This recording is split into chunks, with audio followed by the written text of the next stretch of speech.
Good morning, ladies and gentlemen. I request everyone to please all stand for the signal of the Philippine National Anthem, followed by the opening Ligan ng junior bayan na MPBL to, prayer. mga kabataan na subok, Junior, MPBL para sa'yo. Ang liga ng bawat batang Pilipino, Liga ng bayan na to. Klaro na to, huwag kang sumuko sa gustong gawin. Isang pangarap, isang tagumpay, yeah. Gabay at pag-asa ng bayan, landas pagbabago, pag-asa, ikaw ang mahalaga.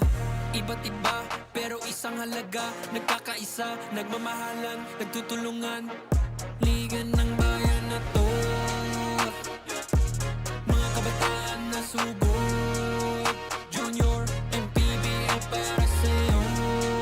Ang liga, laro ng bawat Pilipino, Liga ng bayan na to,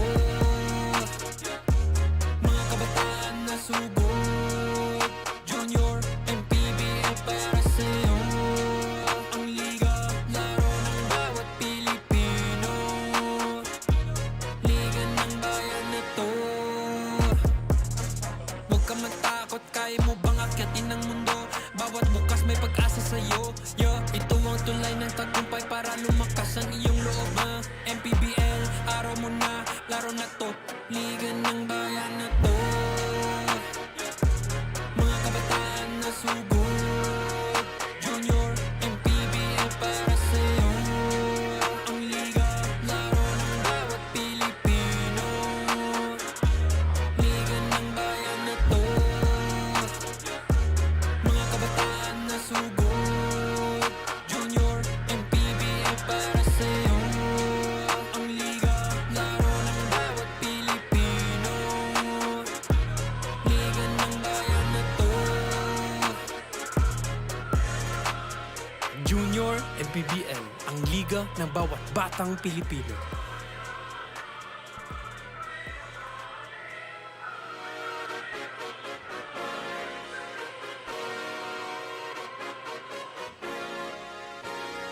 Remain standing for the opening junior MPBL prayer.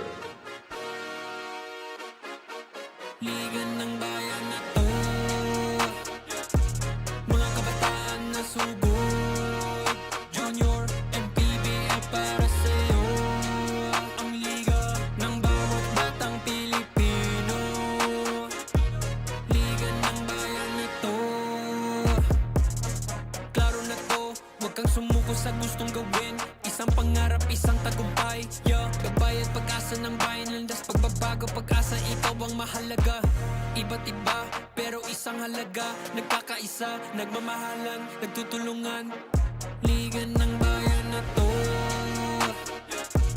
mga kabataan na subok, Junior, MPBL para sa'yo. Ang liga, laro ng bawat Pilipino, Liga ng bayan na to, mga kabataan na subok, Junior, MPBL para sa'yo. Ang liga, laro ng bawat Pilipino, Liga ng bayan na to. Huwag ka matakot, kaya mo bang akyatin ang mundo? Bawat bukas may pag-asa sa'yo, yeah. Ito ang tulay ng tagumpay para lumakas ang iyong loob, MPBL, araw mo na, laro na to. Liga ng bayan na to, mga kabataan na subok, Junior, MPBL para sa'yo. Ang liga, laro ng bawat Pilipino, Liga ng bayan na to, mga kabataan na subok, Junior, MPBL para sa'yo. Ang liga, laro ng bawat Pilipino, Liga ng bayan na to. Junior MPBL, ang liga ng bawat batang Pilipino.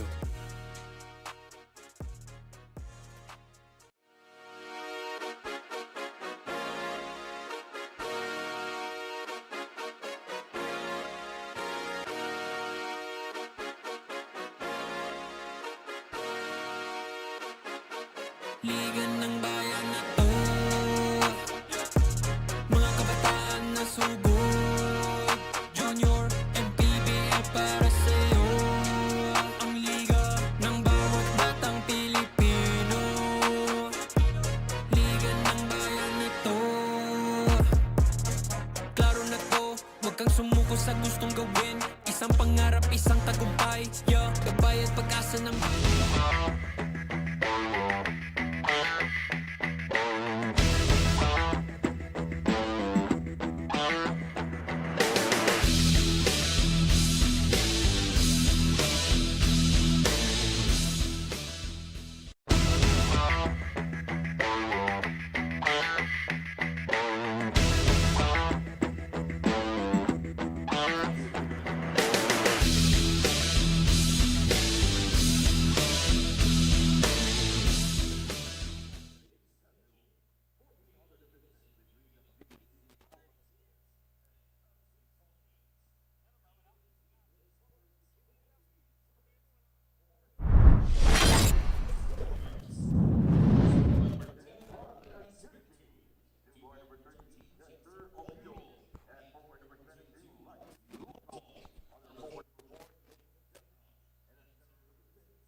And coach is Ian Matno, assisted by Ron Cruz, Rica Young, and Ian Rosella.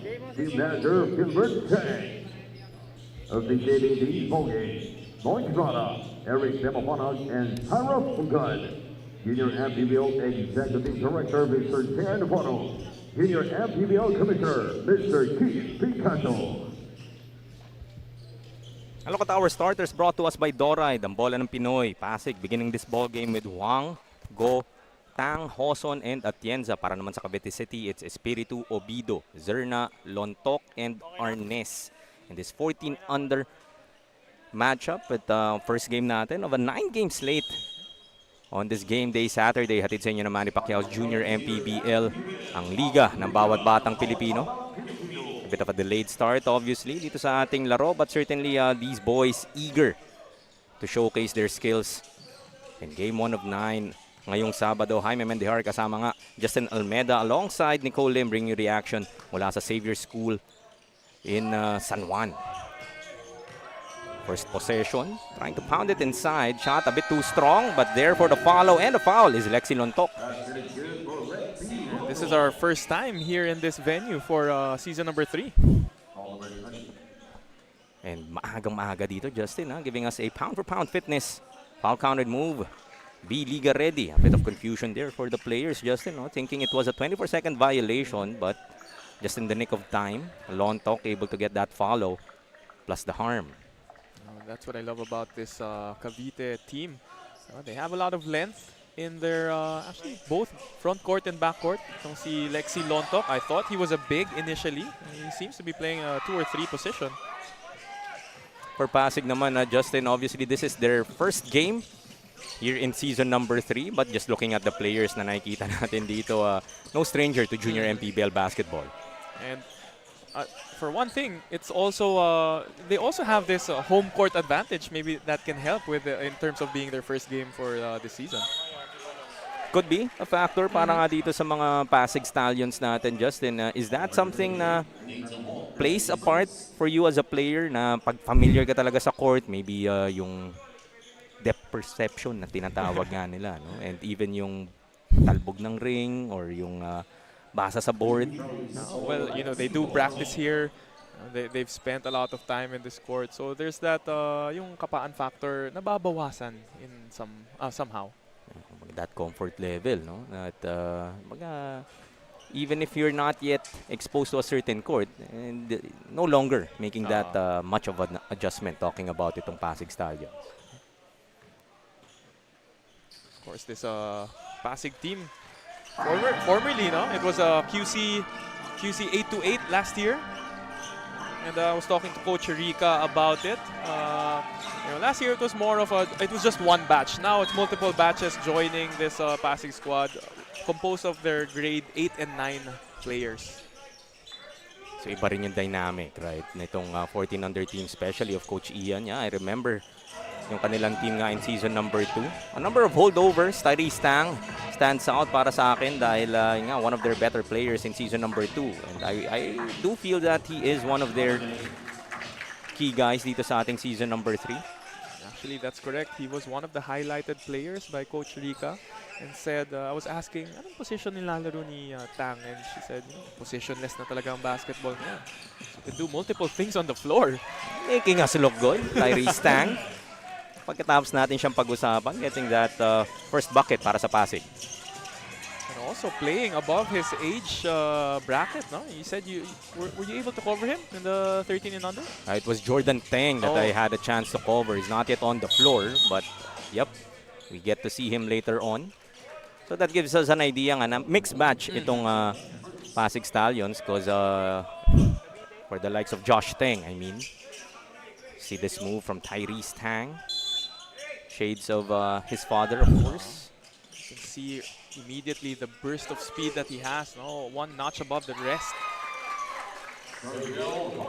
Hoson scoring underneath to give Pasig the lead, 4-3. Try to avoid saying Xavier dito, Justin, kasi yun sa pocket league, they carry actually itong Xavier school. Lontok scores on another.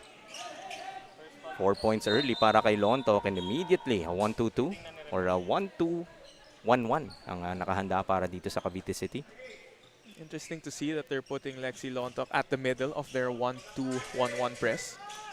Ala safety sa football no? Talagang pang-intercept lang ng mga pasa. At Tienza blocked by Lontok, but contact says our officials, hitting the side of his head. Kita mo talaga yung length niya doon. Swarming that basketball. Zerna will take a seat. In for the first time para sa Cavite City is Andrew Ambolo. Atienza knocking down the first. Sporting jersey number 99. So I wonder what's the inspiration behind those jersey numbers? No? 99 and Tyrese Tang, 88. Yung 77, medyo gets mo eh. I actually asked it I asked Coach Rica, interesting na mga numbers ng players natin na may 99, may 88. She just chuckled. To each his own, no? As Tang takes it all the way. That time too strong.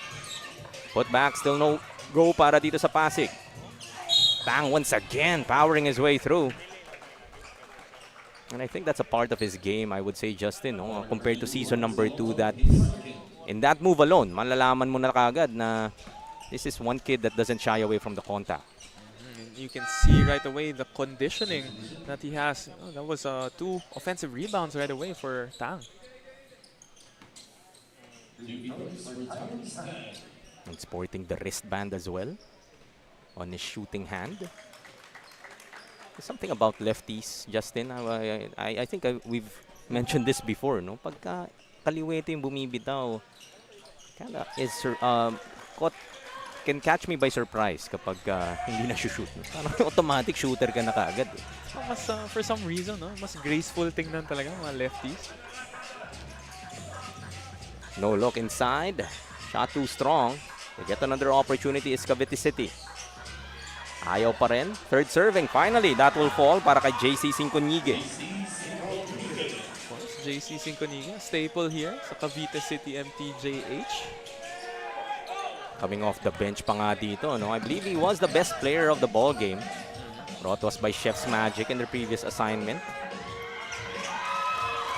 Good interception there para sa Pasig. But this layup won't fall. That was Tejada. 5:23 remaining. Just our first period. We're tied at 7. Back and forth affair we're seeing so far. To muscle his way inside and gets the 2 is Noriel Arnes. been inside scoring for Cavite City. A lot of baskets by Lontok, and then now Sinconigue and Arnes. Good press break para dito sa Pasig. That shot by Hoson won't fall. Another second chance opportunity. That time short was Tejada. That was Atienza rather. Ball will stay though with the Pasig Stallions.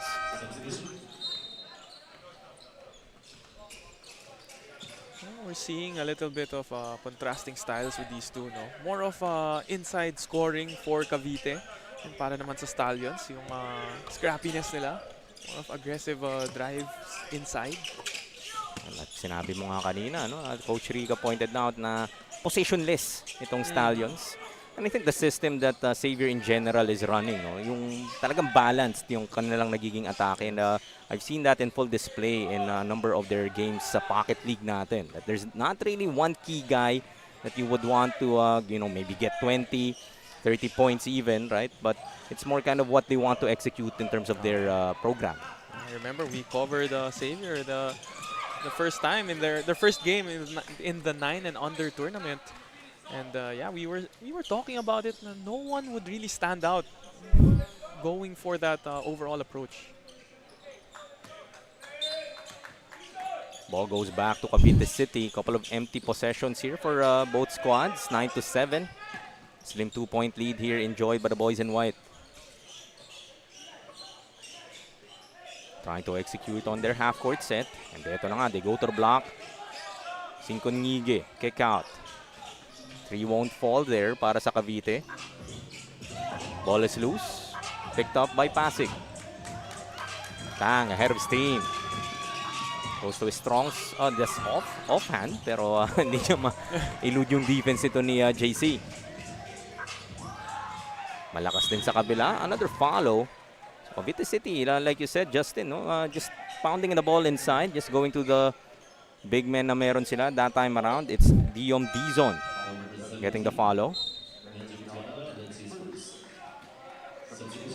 Yeah, yung previous possession ng Cavite earlier, I like how Sinconigue, even though he had that one-on-one advantage inside, kicked it out to his shooter that was open. Di lang nahulog. Yung unselfishness din ng kanilang big man. Sometimes medyo matatakam ka because you feel like you always have that advantage on the block. But like you said, no? Presence of mind din para kay Sinconigue trying to get his other teammates involved. And even in that first possession niya, pagpasok, nakascore agad siya. But still, looking to pass, making we would say, the right play. And at this age level, 14 under Justin, no? That's sometimes hard to teach. Kailangan gusto ng mga bata highlights, right? Skoyuto able to get his first bucket of the game. Deadlocked at 9 now. Almost a turnover but matatawid dito ng Cavite City. Through the middle. Able to convert another second chance opportunity but both shots falling short para kay Diom Dizon and Ambulo. Rebounded finally by Pasig. Tejada able to recover. Will be fouled by Manahan. Good show of sportsmanship there. Good drive to the basket by Tejada. Wala pa sa edad, Justin, na yung walang sorry-sorry.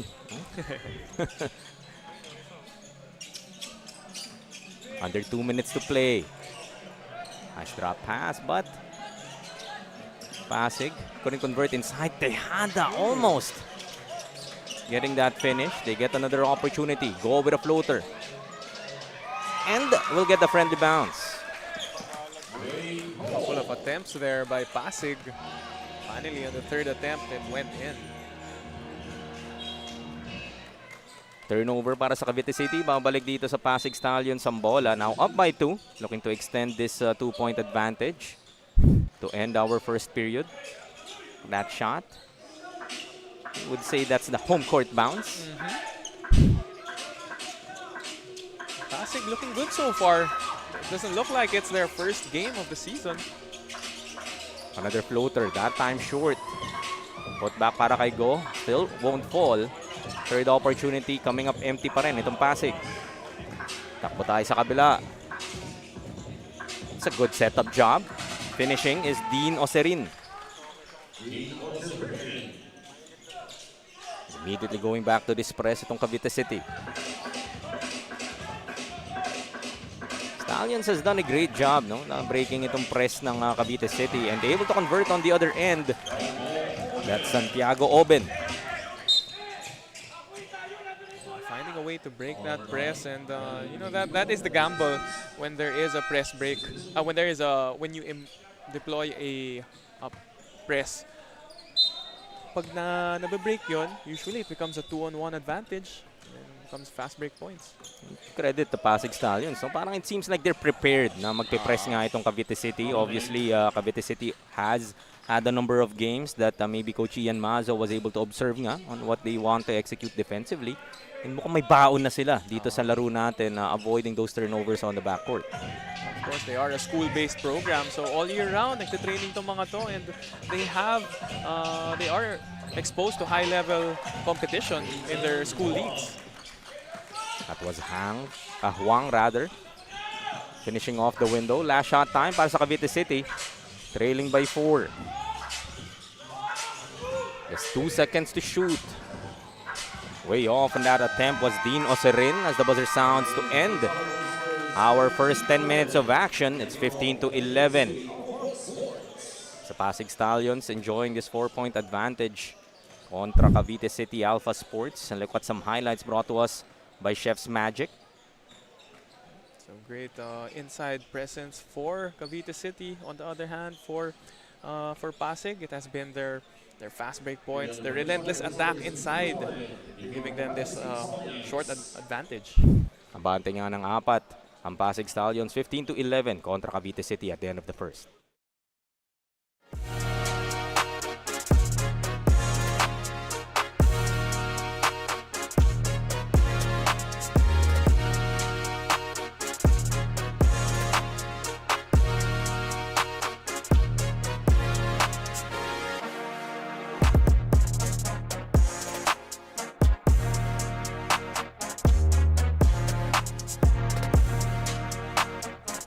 Cavite City win 4-4. Yan nga ang natatanging objectives ng Cavite squad. As Coach Elvin mentioned, na they will be more focusing sa kanilang depensa. Dagdag pa niya, as they had a good start for this season, mas kailangan pa daw nilang magtrabaho at hindi daw sila pwedeng mag-relax. At para naman dito sa PASIG Stallions, as this is their first game, there are a lot of adjustments as they only had the 1-month preparation for this game. Kaya naman, let's see kung anong ipapakita ng dalawang kapunan na ito for this game. Back to you guys.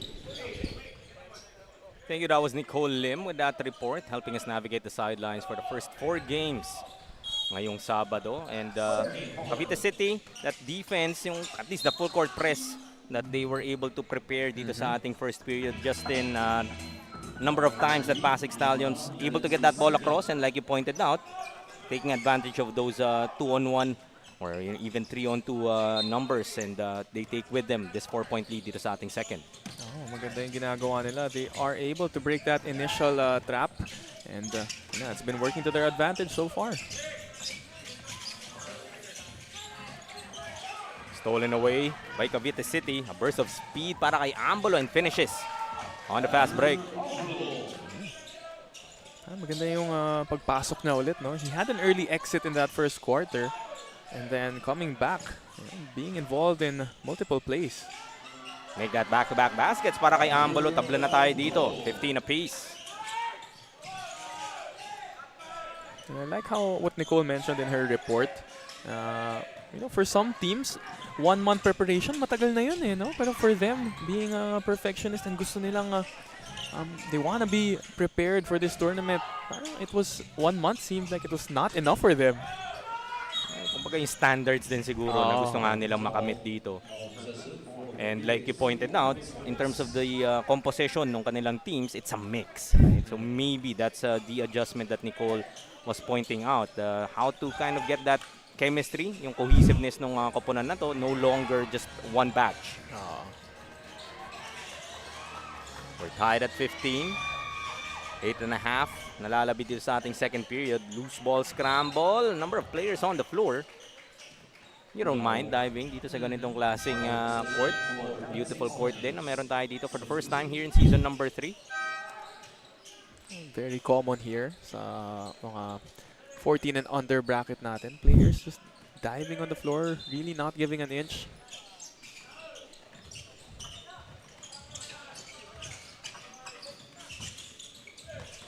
Pasig looking to execute on their half court. Bit overzealous on that defensive possession was Cavite City. And receiving the brunt of that contact was Eman Manahan. Yun.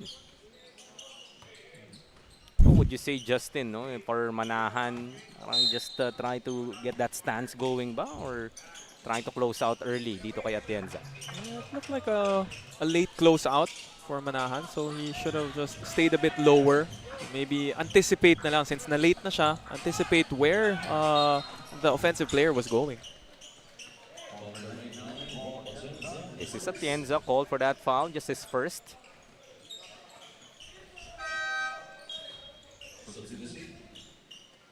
Substitution dito para sa Pasig Stallions, taking a seat is Nathan Wang. And in the ball game, I believe for the first time is Brent Yaumuntek.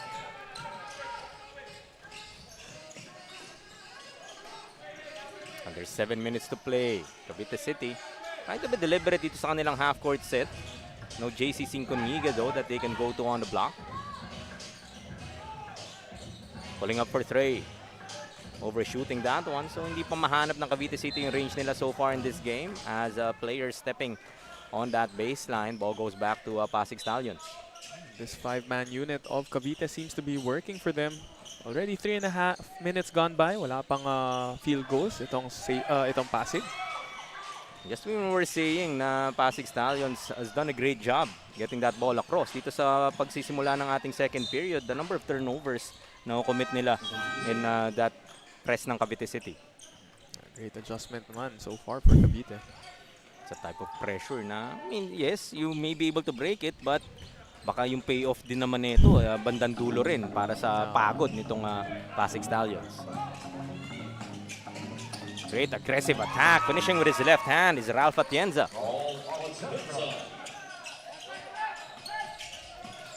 Pasig up by 2 once again. Their first points dito sa ating second quarter.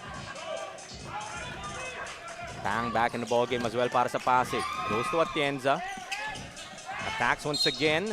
Draws the contact against D-Zone. Heads back to the line for 2. We've seen it time and time again. This seems to be the strategy of Pasig, really attacking the lanes. They really like that sidestep move. As exhibited. Evidence of what you just said.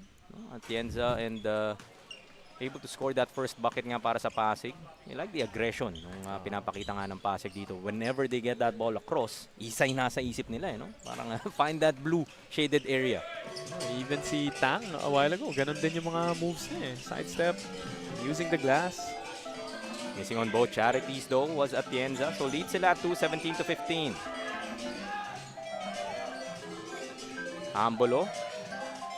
Nice drop pass. But that shot rattles out para dito kay Orbista.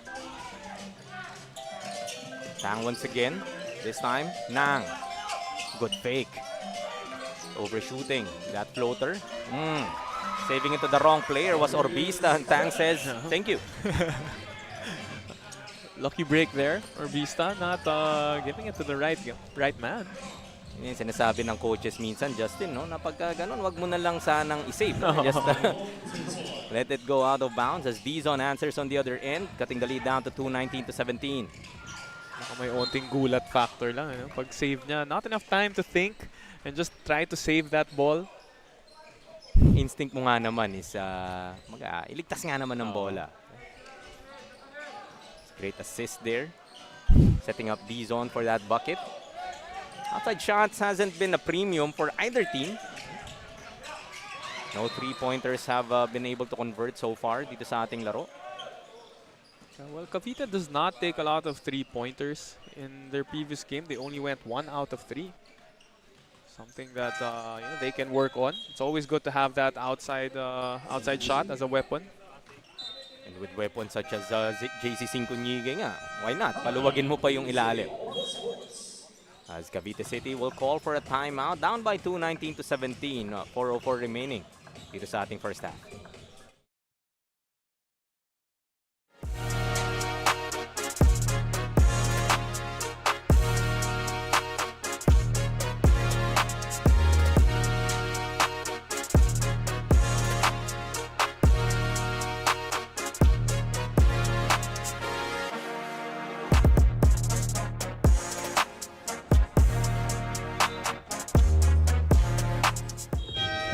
Before this game start, ikinuwento nga ni Tyrese Tang na they've been together since grade school. Kaya sa tingin niya, mas nabuo na nila yung chemistry. He also said that aside from conditioning, they also prepared for this mentally as they need to control their emotions, especially the pressure and being anxious as this is their first game. Jaime and Justin. Thank you once again. That was Nicole Lim with that report. That bucket courtesy of Carl Espiritu will tie us once again at 19. Basket para kay Tyrese Tang. As, really having fun dito sa ating laro. And as Nicole reported nga kanina, Justin, no, magkakilala na sila since grade school. And you know that feeling, Justin. Iba rin yung samahan na nabubuo talaga ng basketball. Oh, grade school and high school days, yan yung mga pinakamasayang moments. Spending so much time together. Naglalaro ko pa ng basketball, no? Talagang nag-i-enjoy parehong, not just on the court but off the court. But so far, Cavite City ang nag-i-enjoy dito sa ating second period. Another steal, 6 straight and not even 30 seconds para dito sa Cavite City after that timeout. Sila na ngayon ang abante, 25-21. This time, the PASIG Stallions' turn to call for a timeout.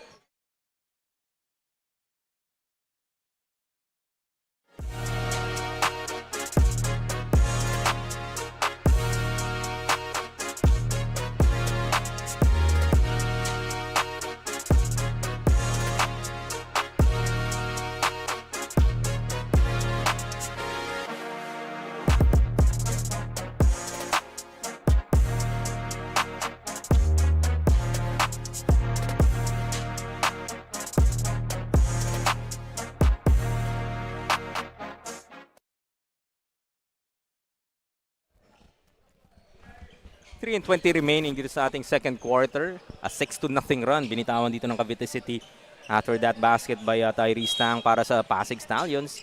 Cavite, a couple of steals in the backcourt. Biglang sila na ulit yung abante dito ng 4. Yeah, so that full court press really working for Cavite. Didn't find so much success in that earlier in the first quarter. Pero, that's back-to-back already. Sticking with it, no? Itong Cavite City. Biglang gana yung kanilang press dito sa ating second quarter. Make that 8-0 kanilang run. Able to break that press. And we've said in the past, Justin, no, pag natatawid nitong PASIG Stallions ang bola, they have that ability to take advantage of the lone man na natitira para sa Cavite City. That bucket earlier of another steal. So steals now piling up here para sa Cavite City, make that 6 in total. But Atienza has been struggling from the free throw line. But you like how itong si Tyrese Tang, before the free throws, had some words for Atienza, giving a little coaching moment. If I'm not mistaken, sabi niya, parang before you go for the layup, banggain mo muna. May action pa siyang ginawa. Pag di mo pa magets, no? Kung ano yung gusto niya ituro. Free throws nga so far para sa PASIG Stallions has been quite a struggle. 3 out of 8 after that miss. They do track down the long rebound. Back to Atienza. Stolen away by Cavite City as Atienza will be called, I believe, for his second. Frustration foul there for Atienza. Active hands para dito sa Cavite City. That steal courtesy of Carl Rodil.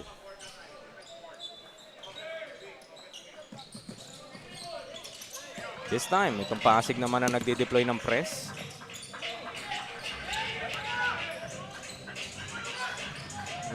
Able to get it across. Good setup job. Tingnan mo naman yung pasa na yon coming from Orbista. Just in the nick of time, breaking that press. Almost got called for that 8-second violation.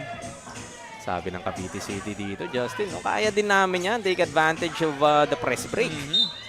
Hoson gets the bucket and the foul. Gandang pasok ni Hoson doon after subbing Atienza, making an immediate impact. One of their starters, of course, itong si Hoson, giving us that move. Brought to us by Pound for Pound Fitness. B-Liga ready.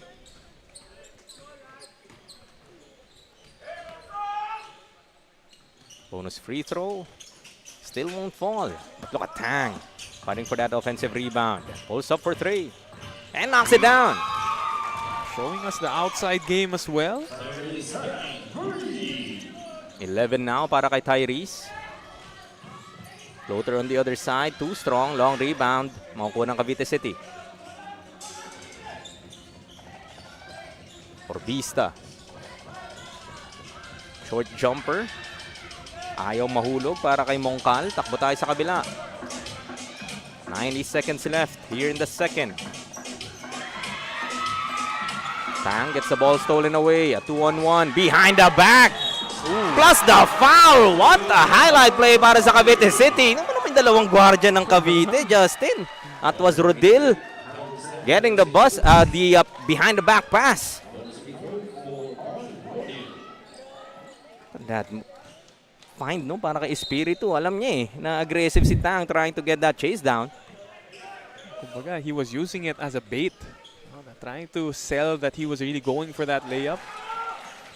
And completes the 3-point play. Another move brought to us by Pound for Pound Fitness. B-Liga ready. Yan yung mga plays that, well, I wouldn't say momentum shift because the momentum was with Cavite already. Pero, giving more. Parang takes the air out of you no? Pag ikaw yung Pasig Stallions. And another steal makukuha dito on the backcourt. So suddenly, itong depensa ng Cavite City clicking in the second period. Now their biggest lead now at 8. Open jumper. That short. Rebound battle. Stallions finally will recover. Hoson attacks once again. Another and one. Yun. That was a Mongkal committing that foul. Sabi mo nga, isa lang yung pakay dito ng Pasig Stallions. Whenever they get on that break, aggressive to the hoop. A lot of lefties, no? On the side of Pasig. Or lefty finish. Finally, 3-point play completed. As Hoson has 7 to his name so far. Cavite City tatawag muli ng timeout.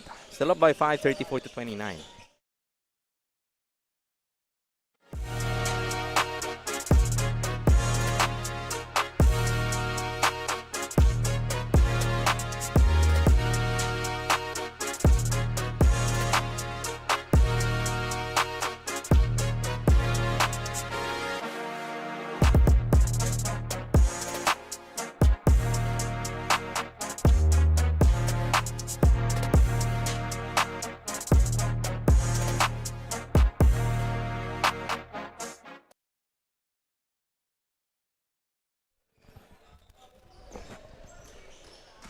34-29, Cavite City still enjoying this 5-point advantage. Just 50 seconds remaining dito sa ating first half.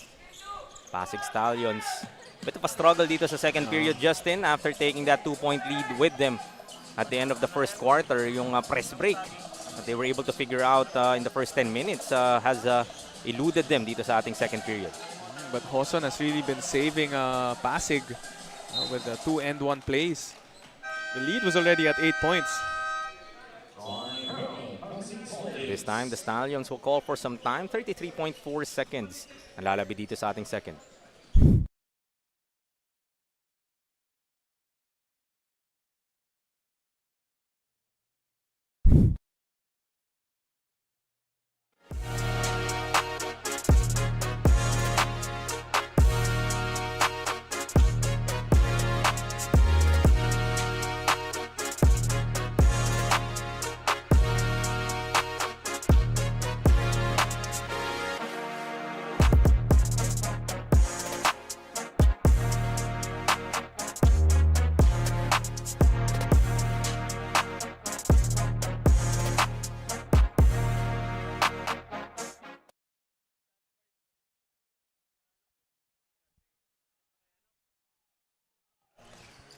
Action resumes with the last 30 seconds of our second period. The Stallions still struggling dito. Maito with ang bola. Another steal para sa Cavite City. Stepping back for a long two-pointer. Malakas. Mongkal missing on that short stab. They could hold for the last shot if they wish to. Talking about the Stallions. Kita natin, di talaga strong suit ng Cavite yung long outside shooting, but you like that they're still taking it. Tejada to the baseline, maybe a bit too deep. Olsen once again, short, as they will run out of time. And it would be a 5-point deficit. Kakaharapin nga ng Pasig Stallions contra the Cavite City Alpha Basketball at the end of our first half. It was a tale of two quarters dito, Justin. No? Talagang maagang nagsimula itong Pasig Stallions, not really showing us that they were, phased despite this being their first game sa season number 3. But Cavite City finding their bearings here in the second as we look at some highlights brought to us by Chef's Magic. Yeah, for Pasig, might be a quarter to forget. 3.5 minutes in the second with no baskets. Para naman sa Cavite, they started off great. Back-to-back baskets kay Ambulo to start off the quarter, and their full court press working and showing us that it is effective. Matatapos nga ang ating first half, Cavite City up by 5, 34-29 kontra Pasig.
And coming back to you live here from the Xavier Gym, Cavite City. Not showing that Pasig can have that home court advantage with a lead of 5 points, 34-29. So we see here that layup by Cavite City. On the other hand, ito sinagot naman ni Hoson. So 2 and 1 baskets in that second quarter. Taking a look at the halftime stats. Of course, field goal percentages, medyo lumalamang ang Cavite, forced by those turnovers and becoming easy transition baskets. And then sa assist department, they are leading 10-4, sharing that basketball, getting everyone involved. Kita natin, may mga behind-the-back passes pa. And yun nga, it was the turnovers, 9-14. So Cavite in that second quarter alone, really getting advantage of this ball game. Biggest lead was at 8, and at least nababa nitong Pasig to 5, and getting a little bit of momentum coming into the halftime break.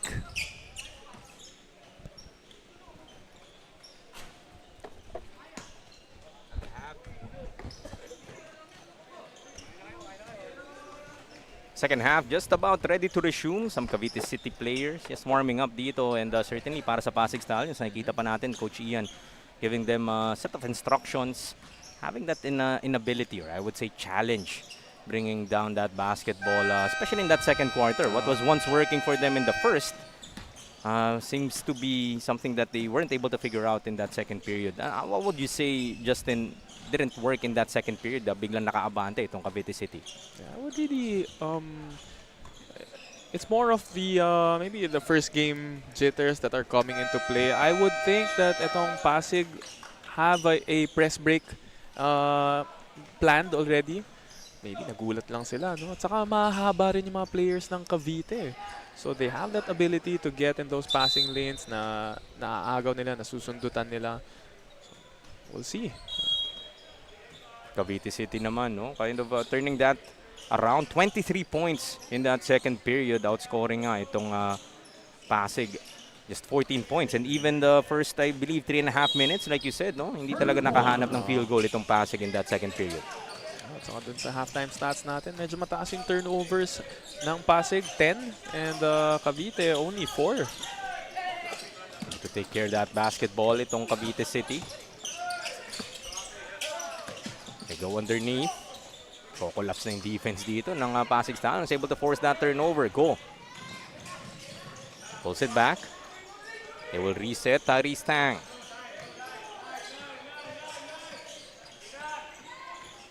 $12 to shoot. Another 3.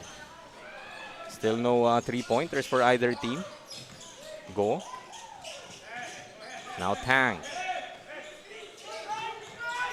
It's a good pick there, pulling up, but misfires. After that screen, no? He found himself wide open. It was Ong with that solid pick, freeing up nga si Tyrese Tang, but that shot wasn't able to fall. Over a minute gone by here in our third period. As Monzon will be called for an offensive foul. Ang pinraso niya si Atienza in that instance. Press once again being set up here by Cavite City. Kita mo kanina yung defensive intensity na itong si Dean Oserin. No? Signaling to Tang, okay, give it to me. Taking on the challenge, no? And syempre, if ikaw itong Cavite City, knowing that you are facing a school-based squad, no? This is a good test for you. Speaking of good test, testing the defense of Tang, was itong si Zerna. Dami nating end one dito sa laro natin so far. I believe this is easily the 5th pound-for-pound fitness foul counted move. B-League Liga ready. Once again, sharing the basketball is Cavite City. Nice two-man game between these two players. Couldn't hit on a bonus free throw was Zerna. It's Cavite City back up by 7. Go. Good adjustment, but shot rims out. No look ahead. Couldn't finish off the window was Arnes. Cavite City getting the ball back. Relentless. Itong si Zerna. That was Monzon rather. Halong malas na rin itong passing. No? It was already in. Just spun out of that basket. Kita mo to si Monzon, no? Talagang couple of offensive rebounds through effort. But coming up empty.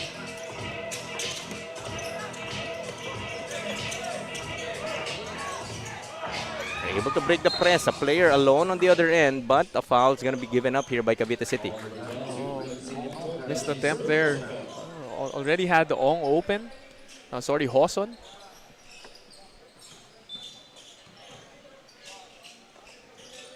Still a 7-point lead para sa Cavite City. Tang still can find the range. So outside shooting, parang maybe a factor yung umaga pa, no, for these players because no jumpers. Not a lot, I mean. Naka-convert dito ng parehong koponan. Tang takes it closer. That's more the specialty of the house, I would say. Lead down to 5. Cavite City able to get it across. Lontok. Short stab. Oh, that was a nice screen there para kay Arnes. Holding down 2 defenders. Lontok got that floater. Wide open look. Parang bodyguard si Arnes. Able to titira mo na lang, Lontok. Ako nang bahala. Ano ba yung position na yun sa football? Parang mga linebacker. He has the frame for it. Talking about Arnes. I just love those players, Justin. Players that I would say undersized pero heft-wise. Ayan, no? Kita mo naman, sabi mo. Creating space for his teammate. This time, decides to take a shot that short. Getting the bump and the finish is Zerna. Nice big boy move there. Up and under. 14 under, may ganun na Justin eh. No? Talagang ano lang, babagsakan ka lang ng shoulder. Another turnover on the backcourt para dito sa PASIG Stallions. So PASIG still having a hard time solving these backcourt issues. It was the Zerna basket earlier to make Cavite City up by 9, 40-31.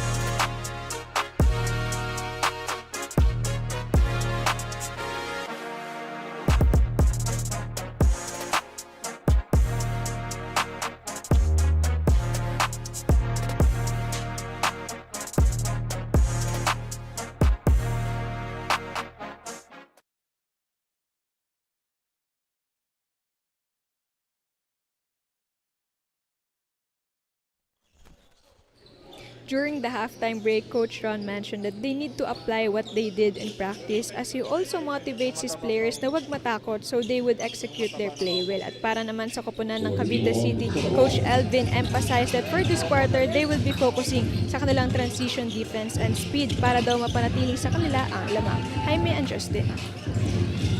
Thank you, Nicole. And the Stallions getting another fast break layup dito, Justin. Just going back to that report ni Nicole Lim, Justin, no? Of course, alam mo may pinractice itong PASIG Stallions, right? In that first quarter, I think, in full display yung kanilang press break. But for some reason, biglang nawala yung kanilang ability to get that ball across in the second and in the early part of this third period.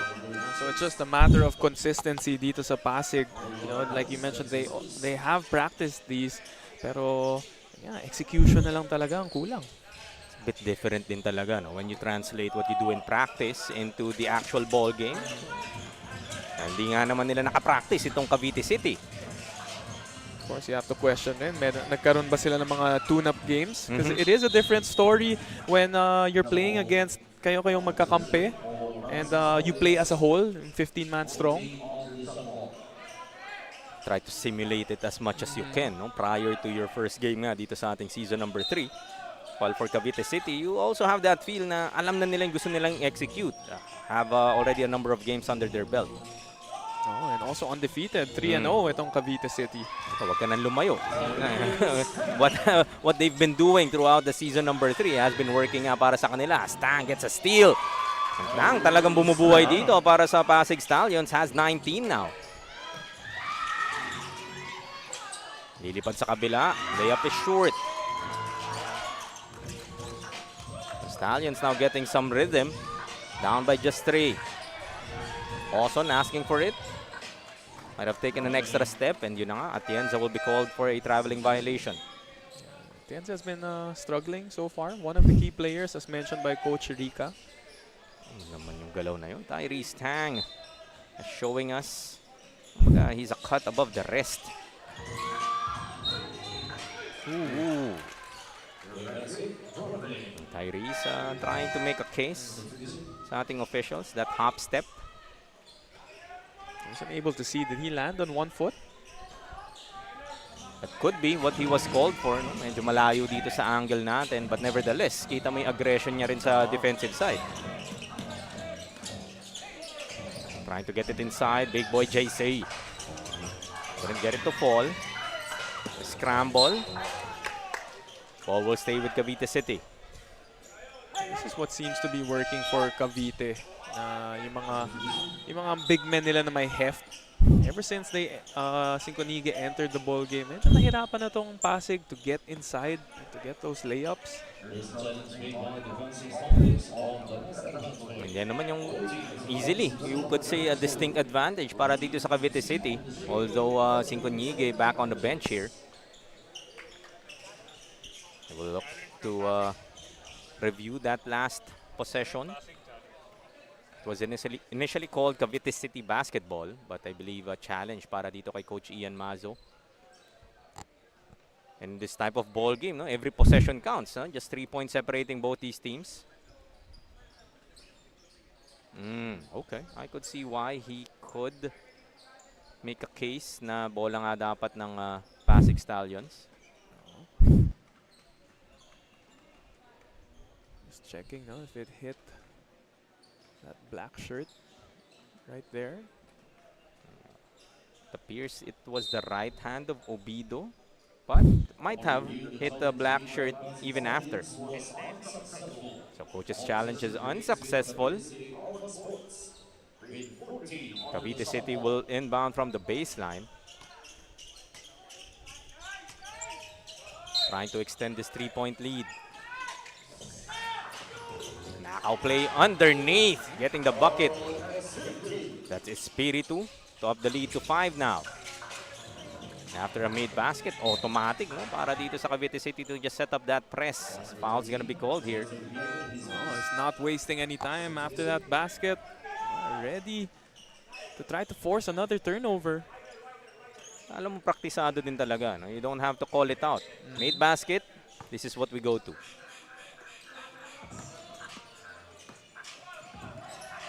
Stolen away, Orbista.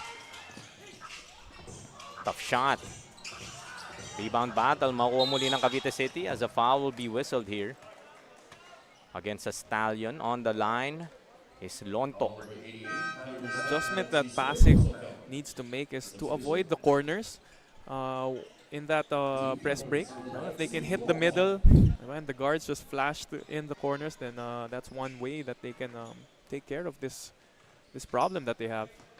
Like you said, yung length ng Cavite City has caused a number of challenges nga dito sa Stallions na yes, you're trying to go, find that player for a hit-ahead. Pero yung parang football lang din ulit. You know, those safeties, cornerbacks na nakaabang na talagang alam nila that pass is coming. You can really see that they're quick on their feet. You have to credit the conditioning of this Cavite team. Getting that basket to fall is Andrew Ambolo. And just like that, balik na sa 8 ang kalamangan dito ng Cavite City using this 5-0 run. Floater. That will fall. Nathan Wang with a bucket. Another quick attack there by PASIG. Good escape there. Espiritu gets another basket dito sa ating third period. So Cavite City has done a great job, no? Even if PASIG Stallions goes on these runs, nakakahanap sila ng responde. Looking like the team that wants it more. Wanting it more baka mo, Justin. I mean, among all the players dito sa ating laro, Tyrese Tang has shined the most. Already 21 para kay Tyrese. That ability to make that adjustment and drawing the contact. Definitely a dangerous player. Pag nakabuelo na siya, it's really hard to stop. Siya pa nga'y nagtuturo kay Atienza. No? Dito muna, i-draw mo muna yung contact. And then several cases has shown us how exactly to do that. Missing on that attempt though. Lead still at 6 para sa Cavite City. Another steal. Looking to run on the other end. They pull it back. Ambolo. Now manahan. Underneath Orbista. PP hit. Fading away. Couldn't get the roll. Good rebound secured there by Tejada. Almost another steal. They have the numbers. A 3-on-2 para sa Stallions. Teng attacking the hoop plus the arm. And this is one kid I told you about, Justin. No? Talagang binuhat yung Xavier team in our pocket tournament. Speaking of buhat, kahit yung kalaban, binuhat niya. Kind of the MO nitong Stallions, Justin, like you pointed out in the first half. Whenever they attack that basket, good things happen. Si Teng usually seems to like those big shots. Parang gusto niya yung mga come from behind eh. As was the case in that game that I covered, I was telling you about a personal 8-0 run ang binitawan niya doon. His team down big. I believe 2.5 mark nung laro na yun. But Josh Teng working his magic. Couple of threes and the bucket. And nanalo pa nga sila dun sa laro na yun.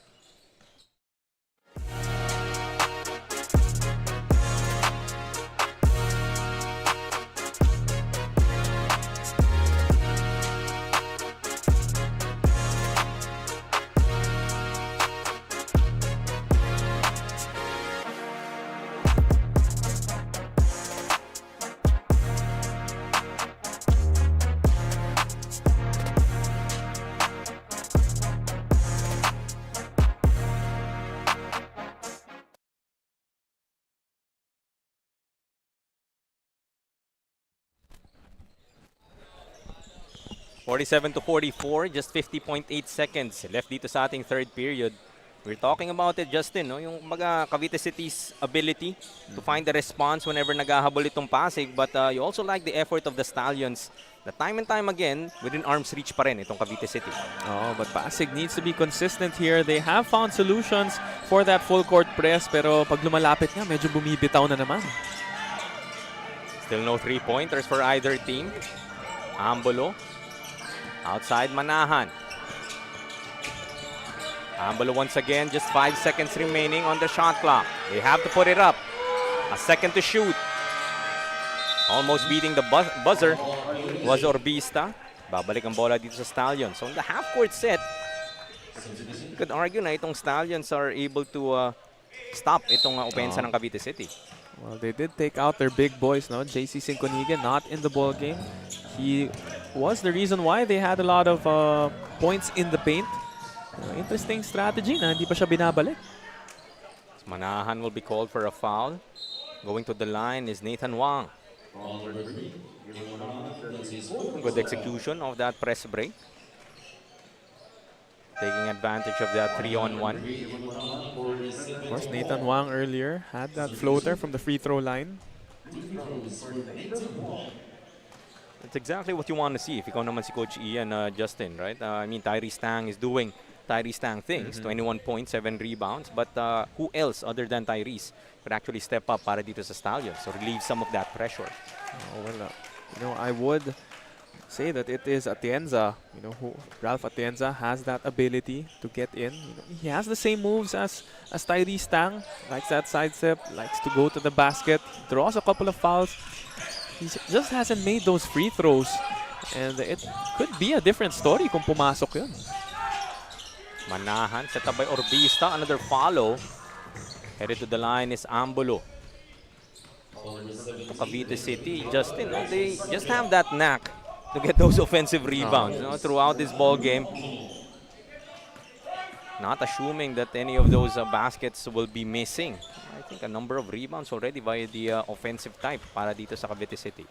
About 19 offensive rebounds, actually even more than the defensive. So just looking like the team that wants it more here today. Ambolo knocking down both free throws. 5 out of 10 itong Cavite City on the charity stripe. Pass stolen away. What a beat in the buzzer. Good heads-up play there para kay Lontok. As the third quarter buzzer sounds, it's 49-45. Cavite City enjoying this 4-point advantage. Heading to our payoff period. So look at some highlights brought to us by Chef's Magic. Once again, the fast break attack of Cavite working wonders for them. Pero you like how Pasig has been fighting back. Biggest lead was already at 9 points earlier. Pero nakahanap sila ng sagot, breaking that press. And Tyrone Tang leading the way. 49-45. Matatapos ang ating third period. Cavite still up by 4.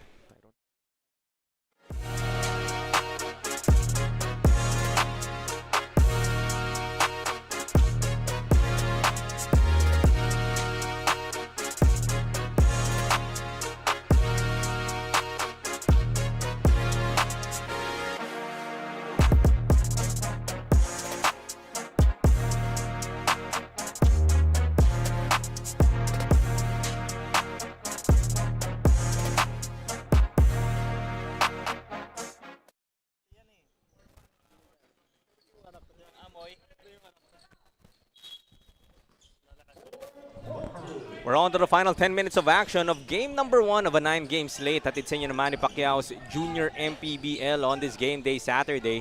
I'm MMDR, kasama pa rin Justin Almeida alongside Nicole Lim. Bringing you the action mula dito sa Xavier School in San Juan. The Stallions down by 4.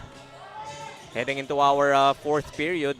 And ito nga, yung struggle talaga nila, and especially beginning that second period, to address the press na pinapakita nitong Cavite City. Kita mo, in the first 30 seconds of this fourth quarter, pinapakita na naman ng Cavite what they've been doing well. They got an offensive rebound, di lang nakashoot, but they forced a turnover once again in the backcourt. Another offensive rebound and a putback courtesy of Rodil.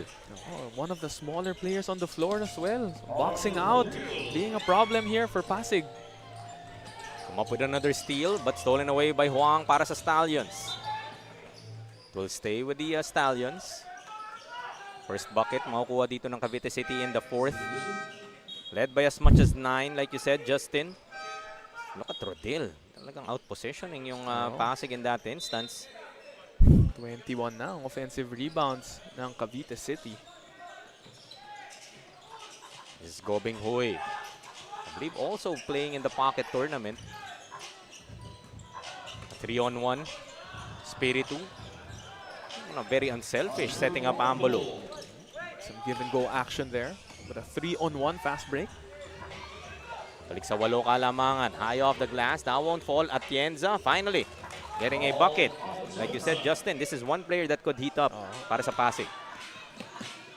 Ooh, move from Rodil. Manapalakas nga lang. Gandang takas na sana. Maybe that basket by Atienza earlier can get him going. Getting himself going once again is Tyrese Tang. His first 2 in the fourth. 23 na para kay Tyrese. Got going. First quarter pa lang. Init na tong si Tyrese. Ano lang magpapahinga lang na saglit. Ang game na ulit.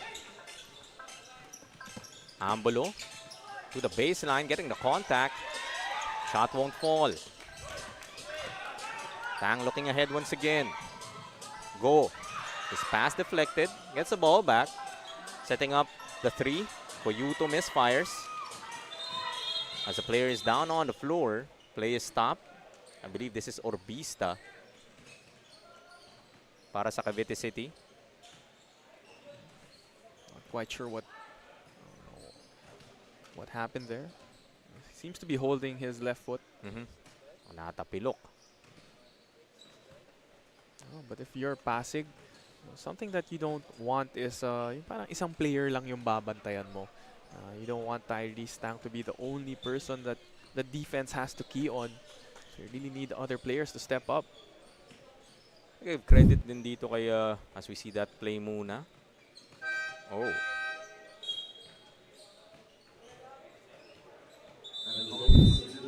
Off balance. It was Orbista. It has to be attended to.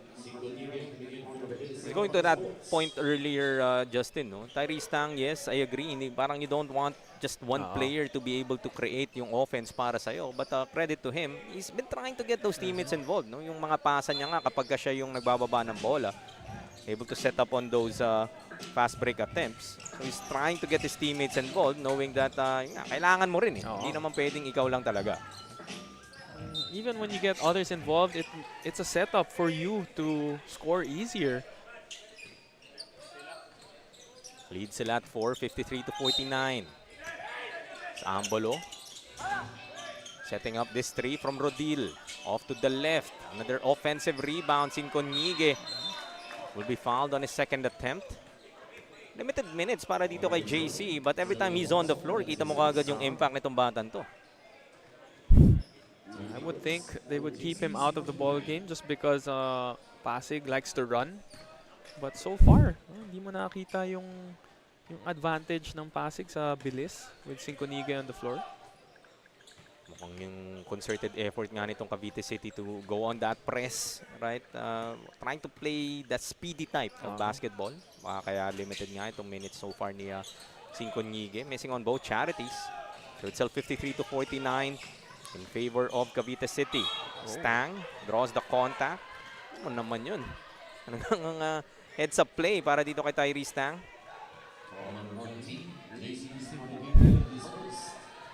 Coach Elvin and si JC, Sinconigue arguing na nakatayo lang ako eh. Kasalanan ko bang malaki ako? That's exactly what Cavite City is arguing. Napapangiti na lang si Tyrese dito. Yun nga, tinry naman niyang iwasan, but it was a Great Wall of Cavite. No? Missing on the first. I'm pretty sure sa side ng Cavite, sinasabi nila, ball don't lie. Their officials on the table.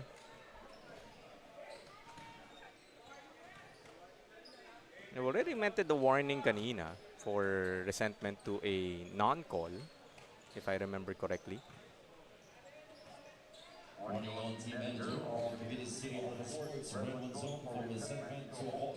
Okay. So I think it was a different player kanina yung nabigyan ng warning. So this time around, it's their team manager was making that argument that you were saying, Justin. As Tyrese Tang hits 1 out of 2. Siyempre, every possession important here. Only a one-possession ball game right now. 53 to 50. Good deflection there from Tejada and saves it to Hoson. Great hustle. Atienza finds an opening, floats it up, off to the left. Cavite City looking to run. They slow it down through Ambolo. Now Dizon. 6.5 remaining here in our fourth quarter. Dizon, nice drop pass. Couldn't get the roll though. Asinconyige will find himself back to the line for 2. Pero on the defensive end for Cavite, a little bit of yung parang medyo problema na nawala si Orbisto. No? We were talking about the length na ang dami nilang turnovers na nakukuha or na-force dahil nga sa haba ng mga players ng Cavite. Pero speaking of length and the longest player on the floor, nawala sa kanila. So nakakatawid na ng bola itong Pasig. Tawid muna natin kay Nicole Lim for a report. Nicole? Key player JC Sinconwegue shared his thoughts during their previous game. First time daw niya ma-experience ang pagiging player of the game na mas nabuo daw ang kanyang kumpiyansa dahil dito. Dagdag pa niya, asahan daw na mas gagalingan niya pa to contribute for their team, especially in rebounding. Jaime and Justin. Maraming salamat muli, Nicole, for that report. And JC Sinconwegue, we were talking about nga, Justin. No? Not a lot of minutes, but very effective whenever he's on the floor. And I like the mindset of this young kid, no? Kasi yung iba pag na best player of the ball game, ako na yung best. Pero siya, lalo niya pa daw gagalingan. It kind of inspires him to do more in his future ball games. Dahil pang-apat na laro pa lang din naman to ng Cavite City. And I like that he said that he will focus more on the rebounding. Usually, pag best player nga, puntos agad yung iniisip mo eh. So far, itong Cavite City, like you said, undefeated. So, gusto mo naman na manatili and get that streak going. This is Sinconwegue, easy bucket. Speed advantage na sinasabi mo sa Pasig. Speed advantage. Kita mo yun, ako yung nauna. Stang once again finds an opening. Napalakas lang.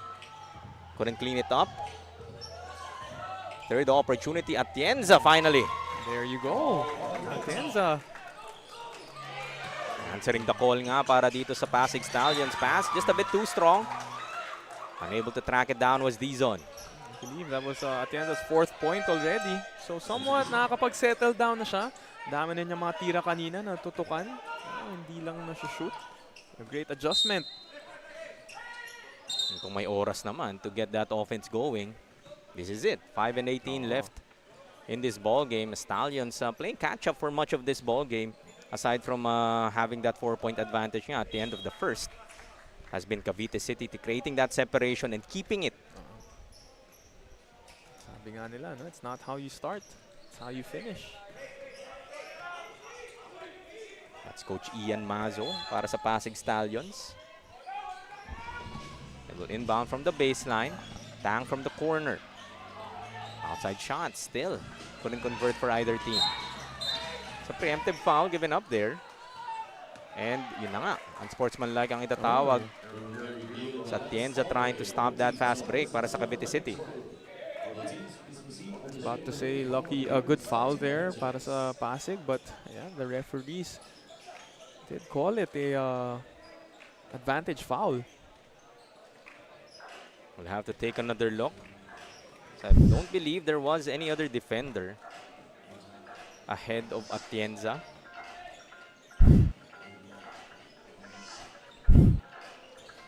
Kita mo, after that shot, leaking out right away. May recognition din to hit that player who was way ahead of everyone. Carl Espiritu. Would have made the layup. Yun na nga. Confirmed ang ating advantage foul. I mean, you knew what he was trying to go for, avoiding those easy two. But dito sa atin, no, kapag ganong klaseng foul, officials very quick to call that advantage foul nga. So, couple of free throws para kay Carl Espiritu. Oh, that's a big development here kasi medyo pwede sila magkaroon ng onting cushioning, no, sa lamang. Napakamot si Espiritu. After that first free throw, will miss. 6 points, 2 rebounds, 3 assists para kay Espiritu so far. Knocks down the second. 5-point advantage para sa Cavite City. 5:08 remaining here in our fourth period. The closest the PASIG Stallions have been, I believe, is 2 points. Hindi pa nila tuluyang natatabla or take that momentary lead. Ambolo from the corner. Ooh. 3-pointer still won't fall. Sinconyige. Another offensive rebound. The focus, sabi nga ni Nicole Lim, para dito kay JC. Great offensive rebound there by Sinconyige. Pero on the other end, oh, that would have been a big shot kung pumasok yung 3-pointer ni Ambulo. Ikaw naman si Tyrese Tang. Kanina ba, na-argue nila na malaki lang daw si JC kaya siya natawagan ng foul kay Tyrese Tang. In that instance, how can you actually get that rebound against JC? For the same reason, no? For the same malaki lang reason. ako eh. Although his free throws been quite a uphill climb. 1 out of 5, I believe, dito sa ating fourth quarter. Missing on both. But add another offensive rebound para dito sa Cavite City. Short on that outside attempt para kay Obido. Just one and done that time para sa Cavite City. Tang has a head of steam once again. And will finish. Tang now has 26. Decides to take it all the way by himself, and why not? Why not indeed? Sabi mo, pag nakabuelo itong si Tyrese Tang, one of the better finishers dito sa ating junior MPBL. Although that time, traveling violation will be called against him. Cavite in that unsportsmanlike foul earlier, advantage foul, was not able to make the most out of it. Pushed the lead to 8 or 9. Take it to the other side of the floor. Great adjustment para kay Jexter Obido. Balik na naman sa 5 kalamangan dito ng Cavite City. Jexter Obido showing us the dexterity. Pwede ba nating sabihin dexterity? Yan. Pwede. I don't think he would mind. Exactly 4 minutes left here in our ball game. Just the first of a 9-game slate. On this game day Saturday, hatid sa inyo ng Manny Pacquiao's Junior MPBL. Shot clock is down to 9. Ambolo. Now Sinconyige. Spinning inside. And gets the bucket. I don't need free throws. Lead up to 7, 61-54. Go, floats it up. Couldn't get it to fall. Hoss on offensive rebound, but overcooks it. Minsan talaga, pag kunwari hindi mo nakita yung nakashoot eh, no? Makikita mo, malalaman mo kung sino sa takbo pa lang eh. Sa takbo pa lang. Takbong mayaman. Oh. Sa Ambolo, short on that jumper. Tang. Once again, looking to attack. This time, drops it off, setting up Go for the finish. This time, mixing it up a bit. Sharing that basketball, getting Go for that layup. Lead cut down to 5 once again. Under 3 minutes left dito sa ating laro. Ambolo. Trying to find a cutting Obido. They find JC, but stolen away by Go. Maaagawan din naman muli ni Ambolo. Sinconyige draws the contract as Tang will commit his 5th. Oh, that will be it for Tyrese Tang. Just when he has started to get things going for PASIG. Yeah. But the question that we have posed, even in the beginning of this ball game, Justin, who else other than Tyrese Tang could step it up? And ito, walang no choice na. Somebody has to fill in the shoes of Tyrese Tang. He will finish this ball game with 26, 11, and 2. Great numbers. Cavite was keying in on Tyrese this whole ball game. Ngayon nawala na siya. Baka that could cause some confusion on who to guard. Charity split once again para dito kay JC. But ups the lead. 62-56 now. With 2:36 remaining dito sa ating ball game. Moving back to that press is Cavite City. Tejada able to get it ahead. Hoson might have been partially blocked there by Lontok. Couple of players fighting for that basketball. Falls to the hands of Lontok. Balik na naman sa linya ang Cavite City. Kitang-kita natin, no, itong Cavite. Every time that dyan sa press, sa full court press nila, there's always 3 players on the ball. Sipag nilang just to stay in front. And when they have those opportunities, yung sinasabi mo kanina, nagli-leak out na kagad. No? Maganda rin yung basa nila kapag alam nilang hindi makakonvert itong Pasig Stallions. Andun na ka rin sila sa kabila kaagad.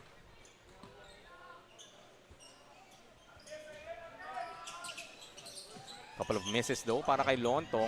Put back. That won't work para kay Arnes. They get another opportunity. Another behind the back pass, but that time couldn't complete. Handling that basketball was Cavite City. Shot clock is down to 3. Looking for Lontok underneath. Ball goes back to Pasig. So still a ball game that we can win. That Pasig can win. Just a 6-point difference. And last 2 minutes na nga. Dito sa ating ball game, Hoson will be fouled. Third team foul para sa Cavite City. Atienza checking back in para sa Pasig Stallions. Quite a lucky break there, no? Para sa Pasig. Tawag muna nga sila ng timeout. Just a minute and 55 remaining in this game.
Final minute and 55 dito sa ating laro. Cavite City still up by 6, 62-56 against the Pasig Stallions. Coyuto for 3.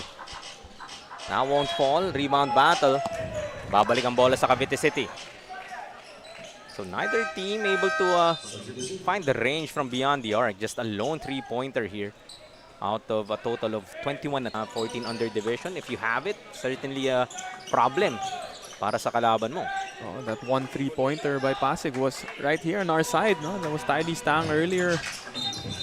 Draining it from the outside. Traveling violation, tatawag dito kontra Cavite City. That was Espiritu. A bit lackadaisical dun sa setup na yun. That player on your screens kanina, Josh Ting, kung may 8-0 run ulit siyang babaunin dito. Why not, says the Pasig Stallions. Baka naman, yun yung mga gusto niyang play. These are the moments that he lives for. Papakaba lang. Because I've seen it once. I wouldn't mind seeing it again. Nag-ahabol nga ang kanyang koponan dito. Down by 6. Just a minute and 20 remaining. Coyuto. Off on that J. Josh Teng. Kick out. This is Go. Through the middle. It's an end one. It's a ways to start para dito sa Pasig Stallions. So it is a 3-point play. Gusto lang nila. It's the harder way to do it. The old-fashioned way. Very fearless was Go in that instance. Not shying away from the defense of Wayne Go. Oh, sorry. That was, I believe, Arnes.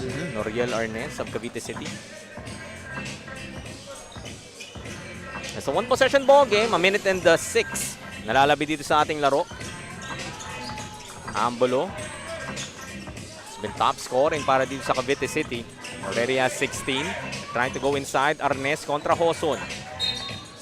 Ooh, another foul will be whistled here kontra sa Pasig. Headed to the line is Arnes.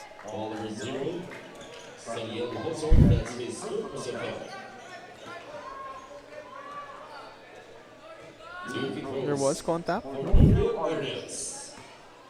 The free throws have been quite a struggle para sa Cavite City. 8 out of 22 prior this trip. But making sure in that instance, itong ang si Arnes, his third point of the ball game. Noriel Arnes. Kalmadong-kalmado lang. Showing us the touch. Couldn't make them both, but still able to make it a two-possession ball game, 63 to 59. Finding an opening and a foul once again. This time itatawag against Cavite City. Nathan Wang back on the line. Maybe had one more step, no? Could have brought it a bit closer. Got clipped from behind. First will fall. Just 44.5 seconds remaining in this ball game. Stallions no longer with Tyrese Tang. So hinahanap ka natin who among the other Stallions can find their offensive production. 2 out of 2 for Huang to bring this lead down to 2 as well. 63 to 61. Chance of defense coming from the Stallion crowd as a traveling violation once more will be whistled kontra kay Espiritu. Oh, that is the second one on Carl Espiritu. And in the same fashion, pagsalo niya ng bola was hindi siya nakatigil agad, shuffling his feet. Opportunity para sa Pasig to tie or take the lead. This is Go. Now Koyuto. Back to Go. Stolen away by Cavite City. A player ahead of the pack. This is Espiritu. Gets the easy two. Making up for that turnover kanina.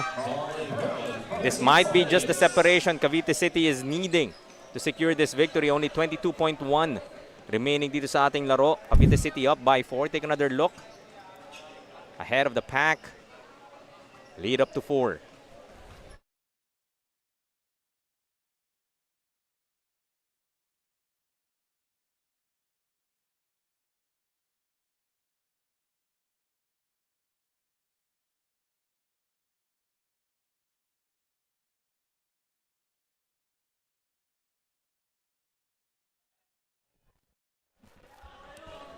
Final 22.1 seconds dito sa ating ball game, and that basket para kay Espiritu Justin could just be what the doctor ordered para sa Cavite City. Stallions have made those runs to inch closer, but ito na yung pinakamalapit nila, yung 2 points kanina.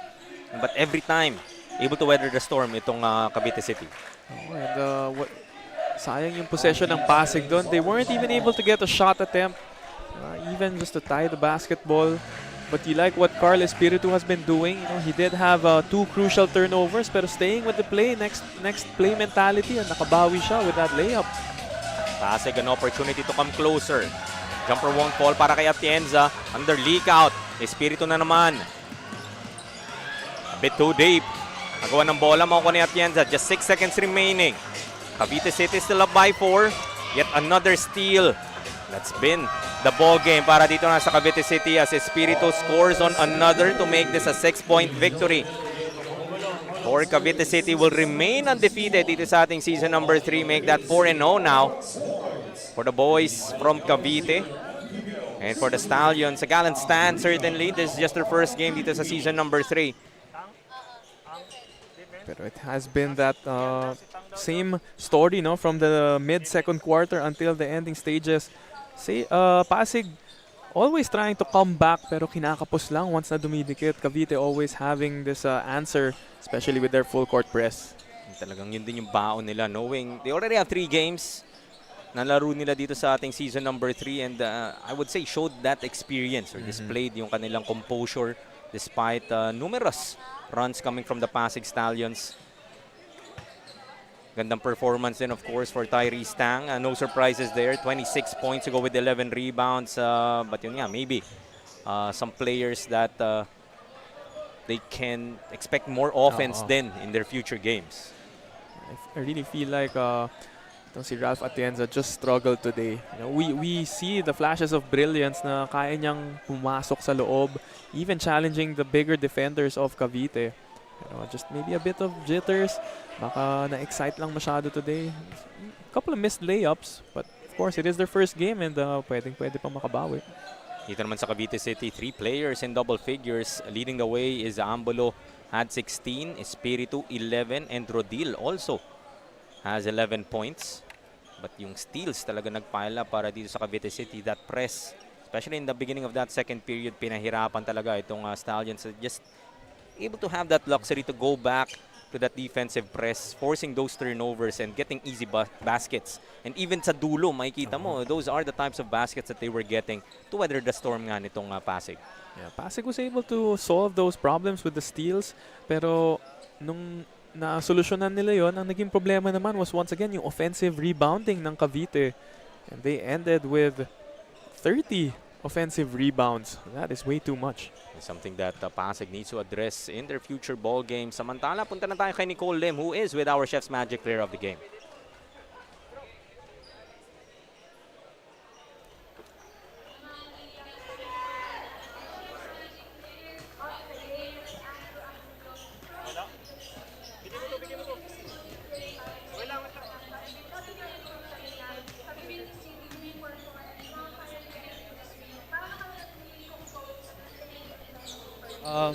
Sabi nga po ni Coach LB na tiwala lang po sa mga kampe, tapos enjoy lang daw po yung laro, yun lang po.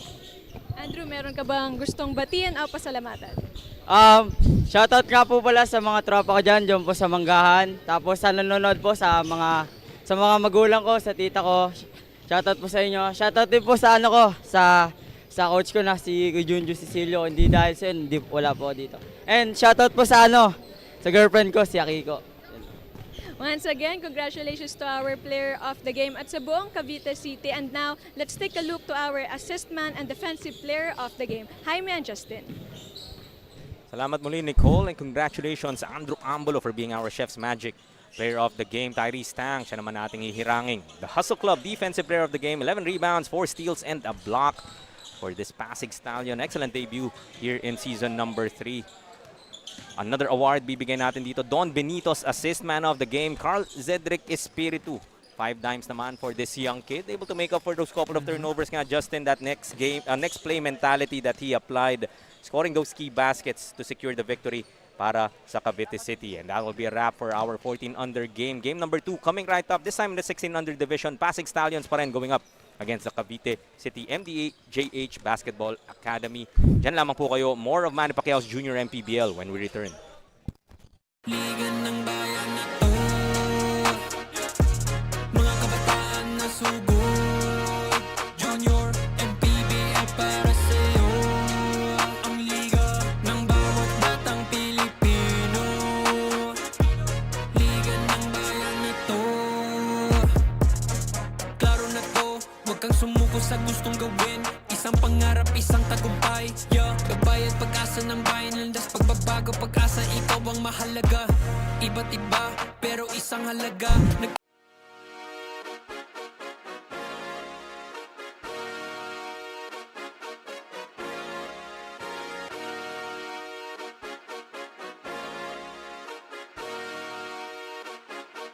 Liga ng bayan.